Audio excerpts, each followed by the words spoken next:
Somos CNN México.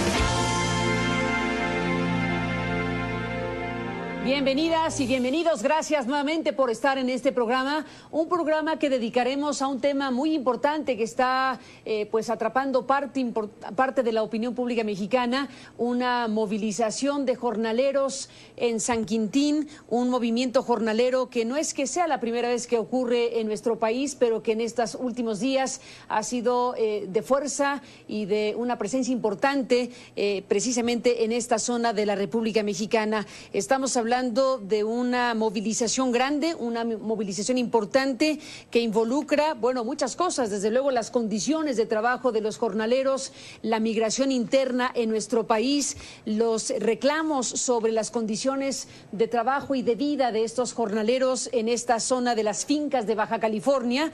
Y bueno, pues estamos hablando de una situación que nos remite a los tiempos dirían algunos del porfiriato, de condiciones, algunos dicen de semiesclavitud para las personas que llegan de diferentes partes de la República Mexicana a estos lugares, a estas fincas de Baja California. Yo le agradezco mucho a la doctora Gisela Espinosa Damián, que es doctora en antropología, experta de la UAM Xochimilco, de la Universidad Autónoma Metropolitana de Xochimilco, que ha investigado diferentes procesos organizativos y de lucha, particularmente de mujeres indígenas, entre los que se encuentran las mujeres de San Quintín en Baja California.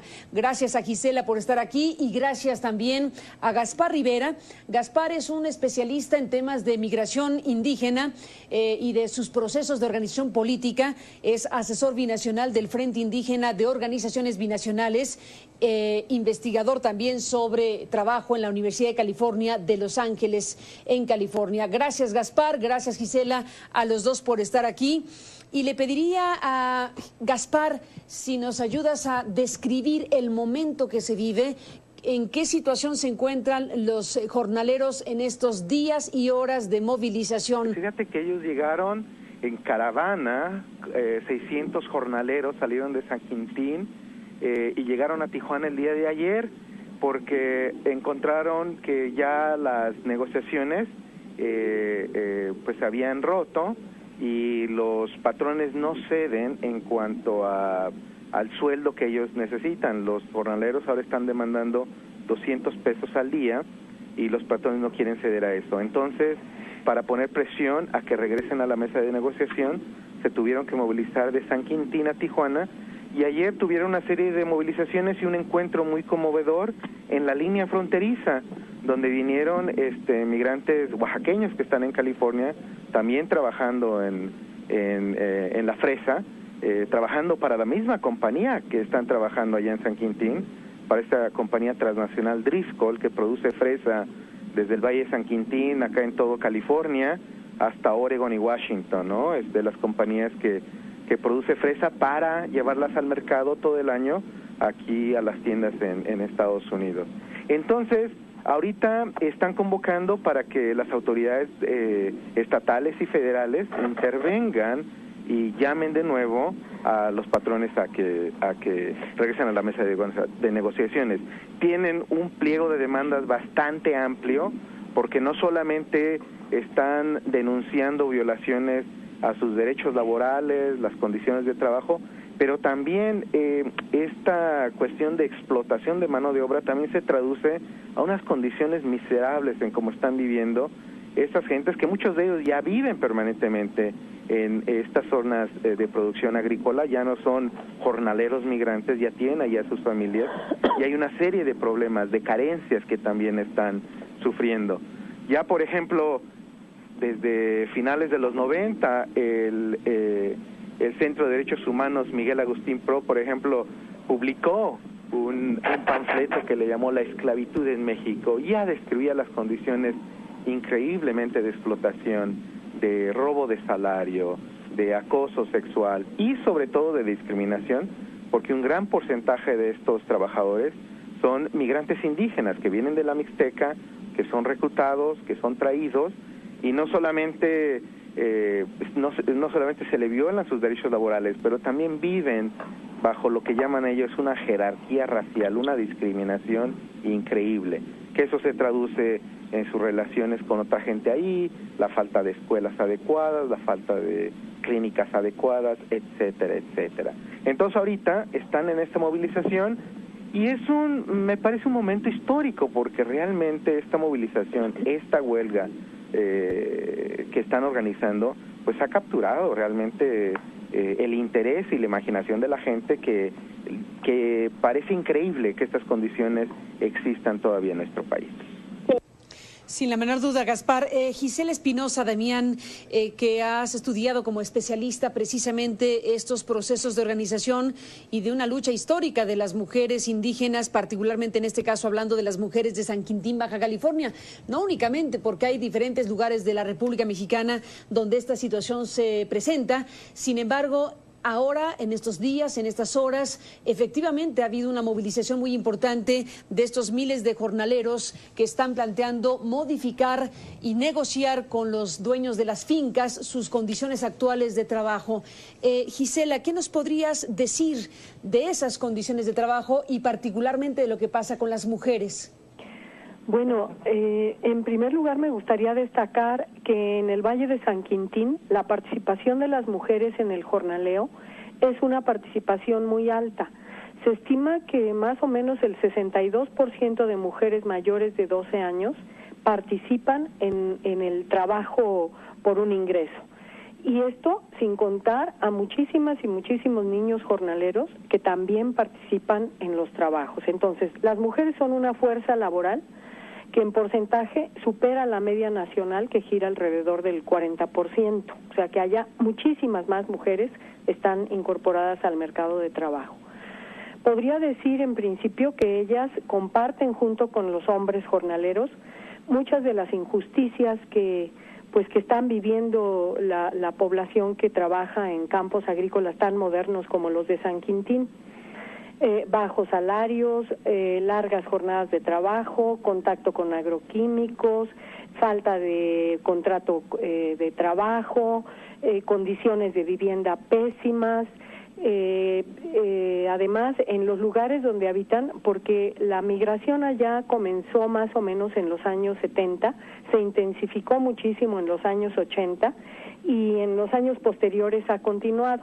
Entonces hay una migración temporal, pero también hay una migración que se ha quedado ya allá, una parte de los migrantes y las migrantes que se han quedado a vivir en el Valle de San Quintín.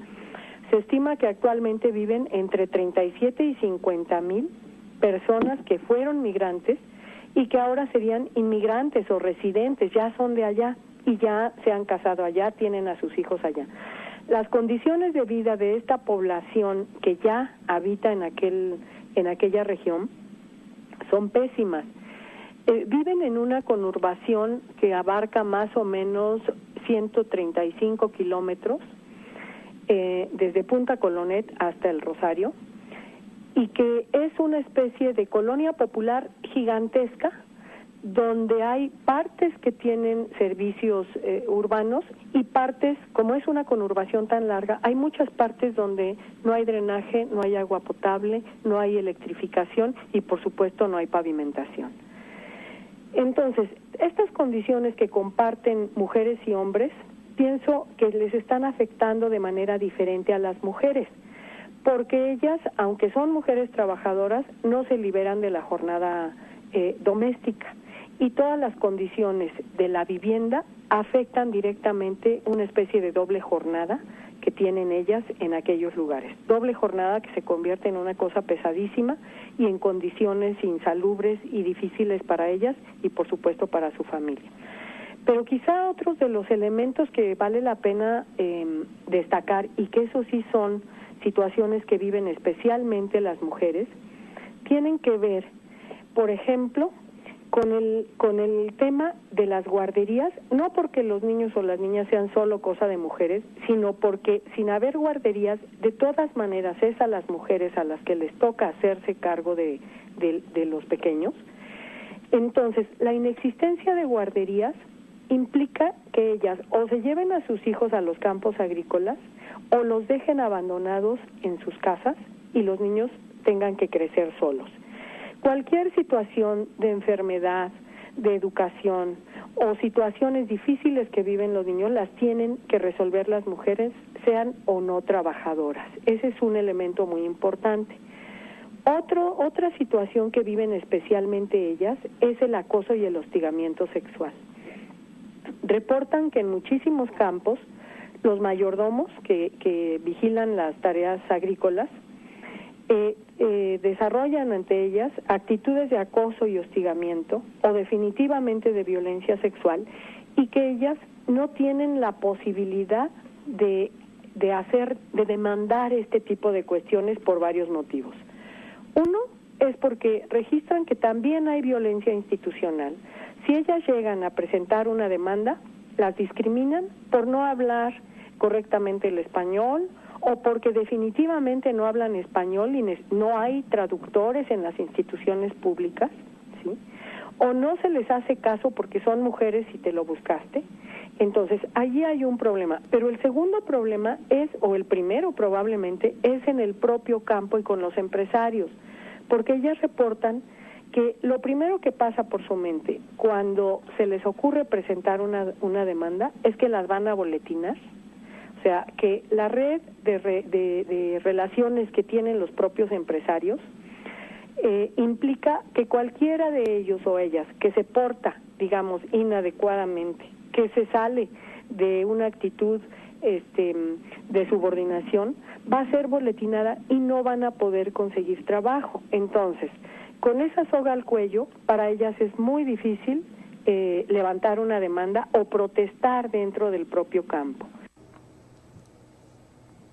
Gisela, Gaspar, denme un momento para regresar después de la pausa y seguimos escuchándolos precisamente sobre estas condiciones de trabajo, estas condiciones sociales en las que están miles de jornaleros en las fincas de San Quintín, en Baja California, como una muestra, como un elemento de lo que también ocurre en otros lugares de la República Mexicana, pero particularmente en San Quintín, como se ha dicho y hemos aquí reportado, hay una movilización importante, un movimiento jornalero que está buscando modificar en algo estas condiciones, particularmente en lo que corresponde al pago por el día, al pago por la jornada. Después de la pausa regresamos para escuchar más de este tema. En México ha habido reportajes importantes sobre el tema. La revista Proceso ha publicado un importante reportaje de Gloria Leticia Díaz que habla de cómo en el porfiriato, en las fincas de Baja California, los jornaleros son casi esclavos. Y después de la pausa retomo uno de los datos que ofrece Gloria Leticia Díaz precisamente para saber y conocer más de lo que ocurre en San Quintín, Baja California, México. Volvemos. Regresamos escuchando a los expertos en esta materia, hablando de lo que está haciendo este movimiento que en algún momento llegó a bloquear, llegaron los jornaleros a bloquear la carretera transpeninsular. El gobernador del estado de Baja California está planteando los efectos en la economía local por esta movilización de jornaleros en México. Y bueno, pues todos esos elementos que nos conducen a la pregunta obligada: ¿qué hay detrás de estas personas, de estos miles de trabajadores y trabajadoras de la pizca, de las moras, de las fresas, estos productos que se envían fundamentalmente a los Estados Unidos? Decía yo antes de irnos a la pausa, Gaspar, que el reportaje que publica en este número que circula en estos días, Proceso, de Gloria Leticia Díaz, describe la situación en un primer párrafo de la siguiente manera. Como en el porfiriato, en las fincas de Baja California, los jornaleros son casi esclavos, trabajan de sol a sol y reciben como pago un puñado de pesos. Viven en condiciones paupérrimas, sin agua potable ni electricidad, y la amenaza del despido pende siempre sobre sus cabezas. En cambio, los dueños de los ranchos se enriquecen de forma obscena. Hay un dato, Gaspar, que con esto cierro esta cita. Llenar una caja de moras, por ejemplo, le reditúa al trabajador 14 pesos. Una caja de moras le reditúa al trabajador 14 pesos mexicanos, aunque el precio de exportación de esa misma caja sea de $60. Hartos de esta explotación brutal, los jornaleros se organizan y ya tienen en jaque al gobierno del estado de Baja California. Pues Gaspar, experto como eres en procesos de organización política de los grupos indígenas, de la migración de los indígenas, ¿de qué tamaño es esta manifestación? ¿Cuántas personas están involucradas? ¿Qué acciones han tenido en las últimas semanas y qué es lo que se espera por venir?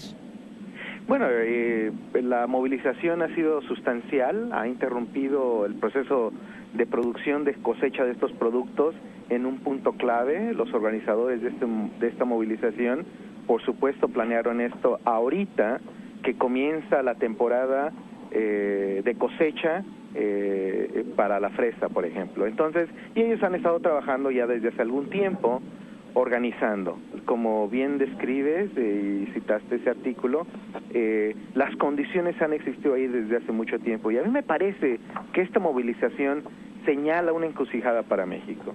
¿Será posible que la cúpula política, que nuestro sistema político pueda lidiar con este tipo de problemas de explotación? Tenemos una ley laboral en los libros, tenemos todo un sistema de monitoreo para que no se violen los derechos, y sin embargo, ¿cómo se ha dejado que esto siga ocurriendo? Los jornaleros claramente están diciendo, bueno, no estamos queriendo quitar al gobierno, pero queremos que hagan su trabajo. Si no se puede resolver este problema por el proceso político, ¿cuál es la alternativa para estos trabajadores? Entonces a mí me parece que es un momento interesante. También es un momento que señala las contradicciones que tenemos en México. Tenemos que los números macroeconómicos pues están funcionando, ¿no? Se está produciendo dinero, ganancia, la gente, personas están beneficiándose de los procesos económicos. Sin embargo, hay una disparidad increíble entre los dueños de las fincas y los trabajadores. No todos los mexicanos, no todos los trabajadores se benefician de la situación económica, del modelo económico que está aquí. Y este es el resultado de un modelo económico que tenemos, ¿no? México se inserta a la economía globalizada, atrayendo capitales extranjeros y diciendo, bueno, tengan acceso a mano de obra barata, tengan acceso a tierra y a recursos naturales como son agua de manera subsidiada. Y también el gobierno ha invertido en toda una infraestructura económica que le sirve a estos dueños de las fincas producir enormes ganancias. Como tú bien señalas, una caja de estas frutas se vende en $60 y el tamaño de la inversión es mínima. Entonces a mí me parece que ahí ponen esta movilización pone la pregunta: ¿tendremos la capacidad política de resolver este asunto, de darle luz, esperanza a estos trabajadores? Y el sistema económico que tenemos, el modelo económico implementado de atraer capitales extranjeros que vengan a invertir, y precisamente el punto de atracción es la mano de obra barata, ese es el sistema económico que queremos desarrollar. Estos son cuestionamientos que trascienden no solamente San Quintín, pero a todo México, ¿no? Entonces me parece que son preguntas interesantes, y también el proceso político que se está siguiendo. Van a tener la capacidad las autoridades políticas, desde las locales, desde el gobernador y su secretario de Trabajo a nivel estatal, como las autoridades federales, la Secretaría de Trabajo, la Comisión Nacional de Derechos de Pueblos Indígenas, Derechos Humanos, van a tener la capacidad de darle salida a esta crisis, a este vacío de poder donde no están dando respuesta. Eso me parece que es sumamente interesante. Hay casi, se calcula 80,000 trabajadores, 40,000 de estos son indígenas. No todos, por supuesto, se fueron a la huelga, pero un número sustancial, al grado de que han interrumpido el proceso productivo, al grado de que han llamado la atención no solamente en México. En los Estados Unidos ya se manifestó la Confederación de Trabajadores más grande en Estados Unidos, la AFL-CIO, mandó su mensaje ayer. El Sindicato de Trabajadores Agrícolas de César Chávez aquí en California, que ha tenido una lucha histórica por organizar a trabajadores migrantes en la industria agrícola, también envía mensajes de solidaridad, e incluso dicen que están dispuestos a empezar un boicot de las grandes tiendas, para empujar a las grandes tiendas como Costco que compran estos productos que vienen de San Quintín, para que dejen de comprarlos y así poner mayor presión a los dueños de las fincas para que aumenten los salarios de estos trabajadores. Entonces, es interesante que ahorita pues esta lucha trasciende ya las fronteras de México y se vuelve una lucha internacional por los derechos de estos trabajadores.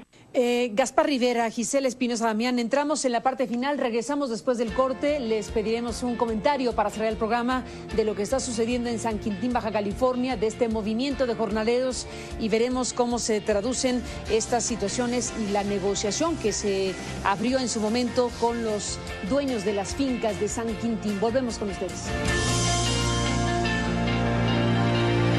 Entramos en la parte final de este programa, siguiendo de cerca este movimiento de jornaleros que han mantenido plantones a lo largo de los 137 kilómetros de la carretera transpeninsular desde Punta Colonet hasta el Rosario y bueno, pues todo esto que atraviesa Valle de San Quintín. Volvemos en la parte final. Bueno, se acabó el tiempo, pero para cerrar un minuto, Gisela, Gaspar, ¿con qué se despiden de este programa, Gisela? Bueno, destacando que las mujeres de San Quintín, las jornaleras, no solo son una población que está viviendo situaciones muy difíciles y diferentes en alguna parte a los jornaleros, sino que también están aportando desde sus procesos organizativos una mirada especial. Me da muchísimo gusto que entre las demandas que hoy tiene el movimiento aparezca la demanda contra el acoso y el hostigamiento sexual, y que también aparezcan las demandas de las mujeres. Esto no es gratuito. En esta región existe una organización que se llama Nashiji, Mujeres en Defensa de la Mujer, que desde 2008 está promoviendo la organización y la información de las mujeres jornaleras en defensa de sus derechos. Así que pues yo quiero cerrar con eso. Hay mujeres luchando en San Quintín. Sin duda, Gisela Espinosa Damián, gracias, doctora, por estar aquí en este programa. ¿Con qué cierras, Gaspar Rivera, este comentario? Pues a mí me parece que esta lucha en San Quintín pone a prueba la capacidad del sistema político mexicano de darle crisis, de salir de esta crisis. Tienen múltiples frentes que lidiar. Está la huelga de San Quintín, está lo de Ayotzinapa en el sur, y a mí me parece que es un punto muy importante. Estas luchas han trascendido ya el ámbito de México. Es interesante que ahora la lucha de San Quintín se ha internacionalizado. También la caravana por Ayotzinapa está recorriendo 43 ciudades en los Estados Unidos y los ojos del mundo están en México. Entonces a mí me parece que este tipo de lucha, si no se resuelve, pues va a seguir y van a radicalizarse más, ¿no? Entonces me parece que ahora es cuando las autoridades estatales necesitan traer de nuevo a los dueños de estas fincas a la mesa de negociaciones y esperamos que le den una salida adecuada a corto plazo y que a largo plazo también se mejoren las condiciones de vida de estos campesinos y también se vea toda la cuestión de discriminación étnica que sufren, ¿no? ¿Tendremos la capacidad de hacer eso? Queda esa pregunta sobre la mesa. Queda la pregunta abierta. Gaspar Rivera, Gisela Espinosa, a los dos, gracias por estar aquí y si me lo permiten nos mantendremos en comunicación para seguir muy de cerca este movimiento jornalero en San Quintín, al norte de la República Mexicana, al sur de los Estados Unidos. Gracias por estar aquí a los dos. A los dos y a usted que nos permitió acompañarle este programa. Pásela bien. Hasta mañana. Buenas noches.